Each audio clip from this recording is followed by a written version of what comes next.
বুদ্ধি এবং কৌশল জানা থাকলে আমরা সংসারের কাজগুলোকে খুব সহজেই করে নিতে পারবো এবং নিজেদের জন্য অনেক সময় বাঁচিয়ে নিতে পারবে। এরকম ছোটো ছোটো টিপস নিয়ে এসেছি যা আপনাদের সংসারের কাজগুলোকে অনেক সহজ করে দেবে। প্লিজ ভিডিওটি পুরো দেখবেন, একটু স্কিপ করবেন না। তো আপনি কি কখনো প্লেটেরাতে এইভাবে প্যান্ট পরিয়েছেন? কেন পরিয়েবেন? প্লিজ ভিডিওটি পুরো দেখবেন, অনেক কিছু শিখতে এবং জানতে পারবে এবং আপনার অনেক বড় সমস্যার সমাধানও হবে। তো দেখুন, আমরা প্রত্যেকেই রাঁধুনি, তাই না? যারা নতুন গৃহিণী তারা তো এই ছুরি দিয়েই কাটে বা বটি দিয়ে। তো এই যে আমরা ঢ্যাঁড়স রান্না করি, ঢ্যাঁড়স খেতে তো খুবই ভালো স্বাদের। তো যেইভাবে রান্না করি না কেন খেতে খুবই ভালো লাগে। এই ঢ্যাঁড়স রান্না করতে গেলে কি হয়, এই ছুরিতে চিপচিপে ভাব হয়ে যায়। তো এটা তখন আপনি কি করবেন, যখন যে আপনার এই চিপচিপে ভাব যদি হয়, তো আপনি একটু লেবু রস একটু এতেই ভালো করে লাগিয়ে দেবেন।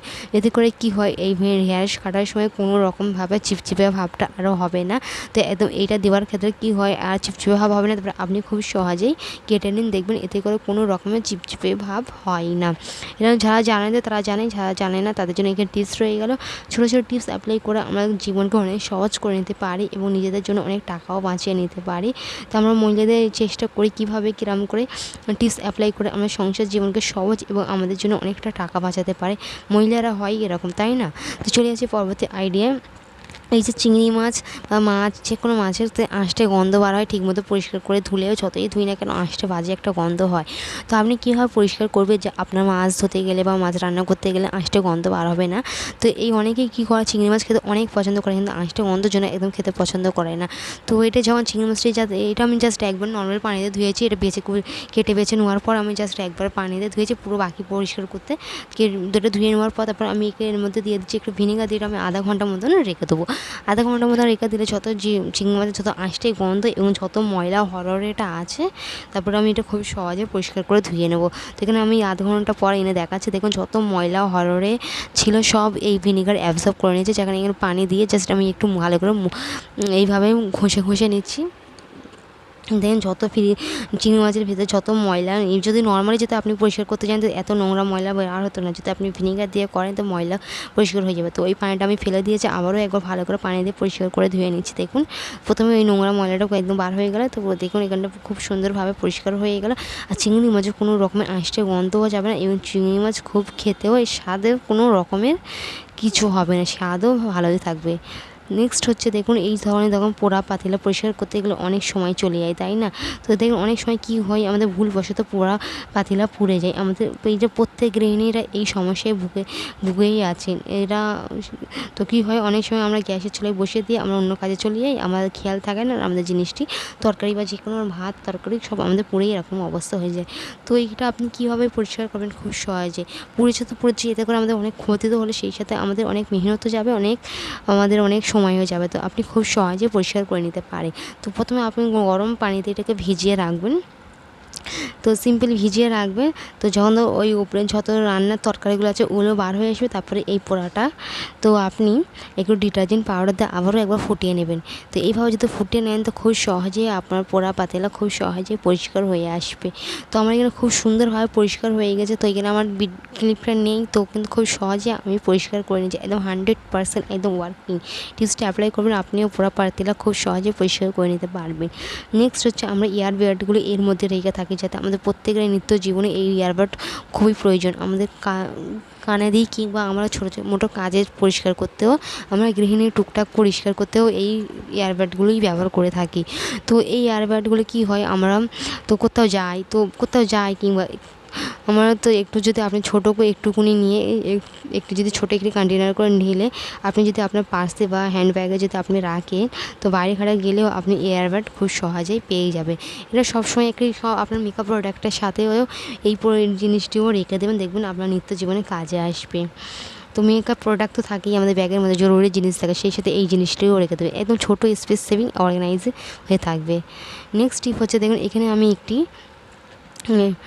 আপনাকে একটা ড্রয়িং করে দেখাচ্ছি। এখানে পেজটা নিয়েছি। এখন বাচ্চাদেরকে আপনি এইভাবে ড্রয়িং করে শেখাতে পারেন।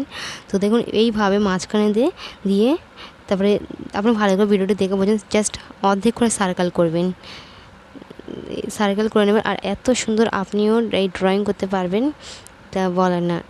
তো আপনি ভালো করে দেখুন, দুটো সাইডে এইভাবে অর্ধেক করে দুটি সার্কেল করে নেবে। তো এইটা তৈরি হয়ে গেল একটি সুন্দর একটি সার্কেল, একদম খুব সুন্দর একটা প্রফেশনাল সার্কেল। তো আপনি আপনার বাচ্চাদের এইভাবে একটি ড্রয়িং করে বা ড্রয়িং শেখাতে পারেন। এখন যেহেতু সামার ভ্যাকেশন, তো বাচ্চারা বাড়িতেই আছে, তো এইভাবে আপনি বাচ্চাদেরকে একবার করে দেখিয়ে দেবে, ওরা নিজেরাই খুব সহজে পেরে যাবে। তো এইভাবে করলে প্রফেশনাল দেখতে লাগবে। আমরা নর্মালি এইভাবে যারা করে থাকেন, তো এটা একদম রং, দেখতেও ভালো লাগে না, একদম নট প্রফেশনাল। এইভাবে যদি করেন তো খুব সুন্দর। এইভাবে আপনি ড্রয়িং করে দেবেন, ওরা এর ভেতরের কালার দিয়ে ফিল করে দিতে পারবে। এইভাবে বাচ্চাদেরকে আপনি এঙ্গেজ করতে পারেন। স্ক্রিন টাইম থেকে দূর রাখবো, ওদের ব্রেনে ভালো বিকাশ ঘটবে।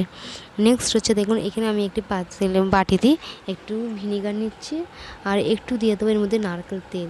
এই দুটি ভালো করে মিক্স করে নিতে হবে। তো এই ভিনিগার এবং নারকেল তেল দিয়ে আপনার অনেক বড় সমস্যা হবে। আমাদের এখন গরমের সিজন, অনেকের মাথায় খুশকি, উকুন, লিকুইড মতন সমস্যাটা আছে। এগুলোর জন্য অনেকেই পেরেশান আছে, কোনোতেই কিছুতেই যেতে চায় না। তো আপনি এই দুটি উপকরণ স্নানের আধ ঘন্টা আগে অ্যাপ্লাই করুন। তো ভিনিগার আমাদের ময়লা তুলতে বা আপনি স্ক্যাল্পে যত খুশকি উকুনগুলো হয়ে আছে সেগুলো দূর করতে খুব ভালোভাবে কাজ করে।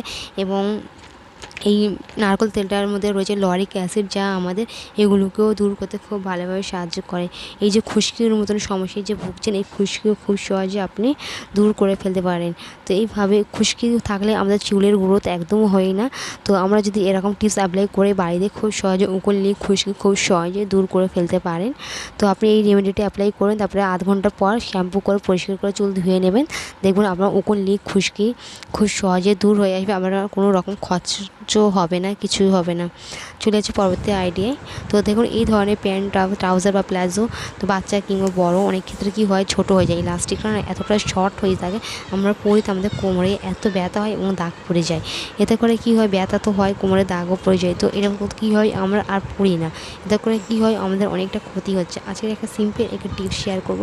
আপনার যদি এরকম লাস্টিকে যদি অনেকটা শর্ট হয়ে থাকে, আপনার কোমরে ফিট হয়ে যায়, ঢিলে হয় না, তো আপনি কীভাবে করবেন। তো এরকম একটি বড় প্লেট নেবেন, যে কোনো বাসন কিংবা সিনি, বা আমাদের বাড়িতে প্রত্যেকের বাড়িতে আছে। তো আপনি বড় হয়ে থাকেন, বাচ্চাদের ক্ষেত্রে বাচ্চাদের মতন ছোটো সাইজের নেবে। তো আমরা যেহেতু আমাদের বড় সাইজের, তো আমাদের কোমরটার একটু প্রয়োজন বড়, তো আমি এই কারণে এইটা নিয়েছি। জাস্ট আপনি একদিনের জন্য রেখে দেবে। হ্যাঁ, আধ ঘন্টা না, একদিনের মতো এইভাবে লাগিয়ে রেখে দেবেন। দেখবেন এর যত লাস্টিকটা একদম ঢিলে হয়ে আসবে। তো আপনি যখন পড়তে যাবে, আপনার কোনো রকমের ব্যথা এবং দাগ কিছুই বসবে না, আর আপনার অনেক